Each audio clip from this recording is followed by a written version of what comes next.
Hey guys, this is Nathan with Arkansas Armory. I just got a new pistol and I wanted to share my impressions of it with you. It's the new Springfield Armory EMP. And frankly, I just want to tell you, I'm fairly new to 1911s. This is actually the first 1911 that I've personally owned. Now, I've shot a lot of 1911s. The shop owns several 1911s as well. But this is the first one that I've ever bought. So the question then is, well, why did I pick one in 9mm over 45 ACP, which is obviously the most common caliber that the 1911 comes in? Well, first of all, I'm a big fan of the performance of the 9mm, especially with modern self-defense ammunition. I get more ammunition inside the gun than I do with other calibers. I've got less recoil to deal with, which helps me get my sights back down on target whenever I need them to be there. And frankly, it costs me less to practice with the 9mm than it does with other cartridges. That lets me stay in practice with my firearm, so that should lead to better shot placement. Well, the question then is, well, why did I pick a 1911 instead of one of the other exceptional striker-fired handguns that's on the market? And I own those firearms. I own a Glock 19 that I'm wearing right now. I own a Smith & Wesson M&P 9mm that I love dearly. I've owned other guns like the Shield in 9mm in the past. I had to sell it in order to fund another project. I was working on a pistol length AR-15 at the time, and so I let it go. But I plan on getting another Shield in the future. And I love those guns that I have, but I was looking for something just a little fancier, and the EMP seemed to kind of fit that bill for me. It's a little dressier. It's something I can maybe wear with slacks. And I thought, well, I'd like to try it out. So before we take a little closer look at the gun, I do want to show you that the pistol is empty, and I'll keep it empty throughout this review. And we'll take a look at what all the gun comes with first. Well, you get a nice case from Springfield Armory. I like that about them. They're hard. You can lock them up to keep people out of them. So that's a nice feature for them to do right out of the factory. When you open up the case, you've got in the top section here, it comes right out, and you've got some accessories that we'll come back to in a minute. They give you some apparel stuff and kind of promotional materials. It does have a coupon to get different magazines and clothes and stuff like that from Springfield Armory, which may be of use. I may need to get some swag here down the road. It's got some information on warranties and registration for that, and so that's all there. You've got your Youth Handgun Safety Act, and of course your manual from Springfield Armory. So I always recommend that you read those things. Looking at the inside of the case itself, you've got a little cleaning rod and brush so that you can get two. Nice touch that those come with the pistol.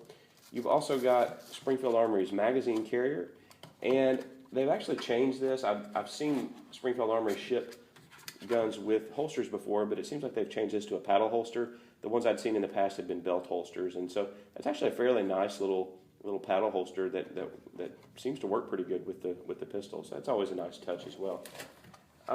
You get 3 magazines with the gun. One comes in the pistol itself, and then you've got 2 other magazines here as well. And then of course you've got the pistol itself. Looking at these little components, we're gonna take them out of the box and show you what you have here. First of all, you've got 2 keys, and those are for locking the pistol up. The internal lock mechanism is actually inside the gun. It's made into the gun itself. You've got an Allen wrench that's used for adjusting the mag carrier and the paddle holster, but it is not for the gun as best I can tell. You've got a small Allen wrench here that is used for adjusting the over travel on your trigger. You've got this little pin as well, and that is for taking apart your mainspring housing on the gun. It's a little takedown pin that's used for that. You shouldn't need to do that very often, but it is there in case you want to disassemble that mechanism. And then this piece is probably the most important out of the batch, and it is for actually inserting in the guide rod in order to be able to disassemble the EMP. So you don't want to lose this guy. That's important. If you do, there's different things that you can do to make one of those, but that's probably the most important little component out of that bag that you get. So let's take a little closer look at the pistol itself. You can see that it's empty. I don't have anything in the chamber. I don't have a magazine in the gun as well. So this is a fully U.S. made 1911A1 style pistol that's built from the ground up as a 9mm. There's a dual recoil spring system up front with a full-length guide rod. We need to take a little closer look at that because it becomes a challenge to disassemble unless you've got that little tool. So make sure you don't lose that little tool I just showed you. Now, when you look at the trigger itself, it's a standard 1911 style trigger that is adjustable for over travel and breaks at about 5 to 6 pounds right out of the box, which is pretty decent little trigger. You've got ambidextrous safeties on the gun. You can get to it from either your right or your left side. And I like the sights a lot. I like the sights on the pistol. They are Novak style Trijicon night sights on the gun. So no need to change those sights out. You've got a defensive set of sights straight from the factory that you can see in low light conditions. I'll see if I can get you to focus on that rear sight there too. So you can see your tritium inserts there as well. Really nice touch. Glad to have those on the gun for the money. So looking at the rest of the pistol itself, you can take a look at the grips. That's the double diamond style Coco Bolo grips from Springfield Armory. It does have their Springfield Armory double cannon on the grips itself. Those are wood. I like the color of them. I think it adds a lot to the finish of the gun. The grip screws are a hex head screw, which keeps you from stripping those out if you want to change them out to VZ grips or something like that, which I may do just for the fun of it to change the looks of the pistol every once in a while. But I do like the way the grips look straight from the factory itself. The gun, out of the box, weighs 26.7 ounces with an empty magazine. In tips of scale at about 31 ounces fully loaded with 124 grain Federal HSTs is what I normally carry in my defensive guns.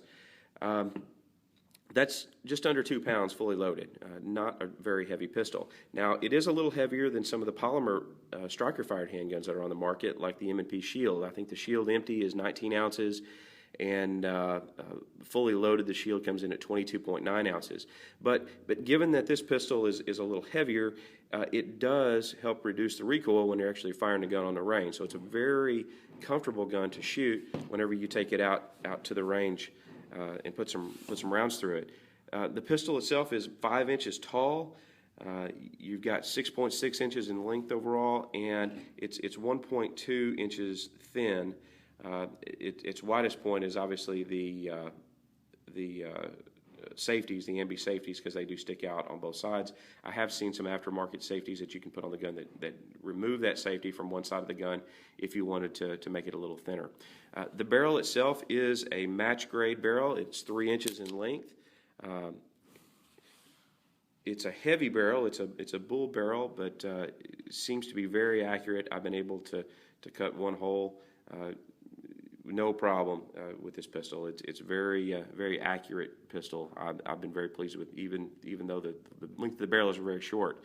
The slide itself is forged stainless steel with a satin finish, and the frame is a forged aluminum alloy that has kind of a matte black finish to it. It's hard coat anodized. So there is no stippling or anything on the front strap of the gun. They just come smooth from the factory, and I really like the overall looks and feel of the gun. It's very comfortable. Of course, you do have an extended grip safety on the back of the gun as well. You can get to it with this piece that sticks out so that contacts your hand a little more positively, and you've got an extended beaver tail to help you remember where not to put your thumbs on the gun. So let's take a little closer look at actually breaking down the handgun. Disassembly of the pistol is not all that difficult. Of course, you want to make sure that the pistol's clear, don't have a magazine in it, and that you've got your disassembly tool that comes from Springfield. First thing you like to do is go ahead and snap that little disassembly piece on the full-length guide rod. What that does is it keeps that guide rod retracted a little bit so that whenever you actually go to break it down, you can just lift that thing right out of the slide. Now, from there, you want to ease forward and get the takedown pin aligned with that notch on the slide and pull it out of the pistol. Just set it to the side. From there, your slide will come straight off the frame. That's as far as we need to break the frame down for disassembly, although you can take them down further if you'd like. Turning it back over, your full-length guide rod and your bushing and everything comes right out of the gun. You set it down, And then from there, once your barrel link is forward, you can just push it straight out of the front of the slide. So very easy to disassemble, not a difficult prospect at all. So to put it back together, we're just going to reverse the process, insert the barrel back into the slide, and make sure that our link is up and out of the way. Take our guide rod and recoil spring assembly and push it into the pistol, make sure that the bushing is seated. And then from there, go ahead and take your frame, and we have to slide it back on its rails and get it good and lined up.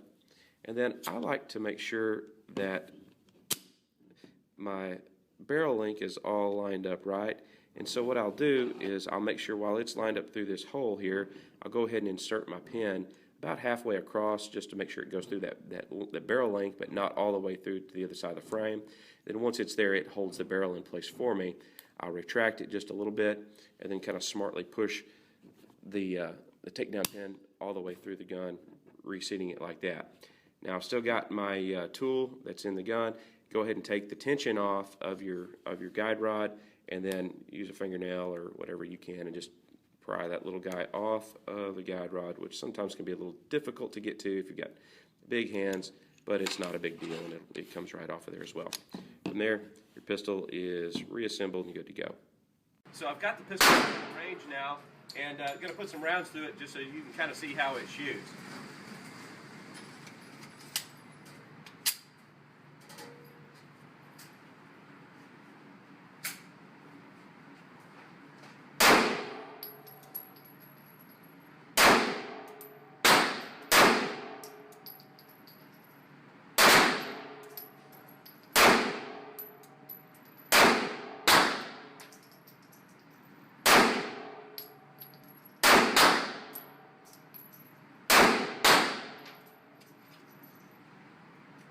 Overall, the pistol is real ergonomic. It's very easy to hold on to.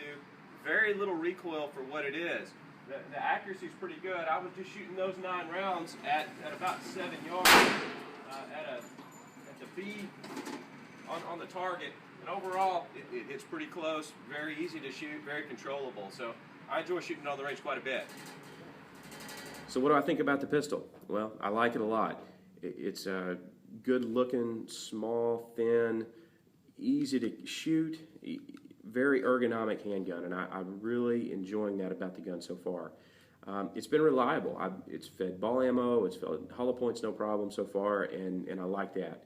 I like the sights on the gun. I like that Springfield is shipping them with Trijicon night sights on them. That's a great set of sights. I don't have to change those out, and they're going to work for me even in low light conditions, so I really appreciate that.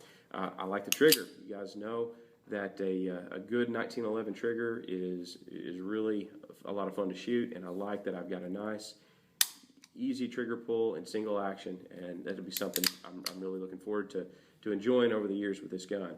I like 3 magazines in the box, along with the little magazine carrier and the holster, the hard case. Springfield ships a gun with a lot of nice extras, and that's cool. Just a lot to like about this little gun. It's been a good pistol so far, and I'm excited to introduce it into my carry rotation.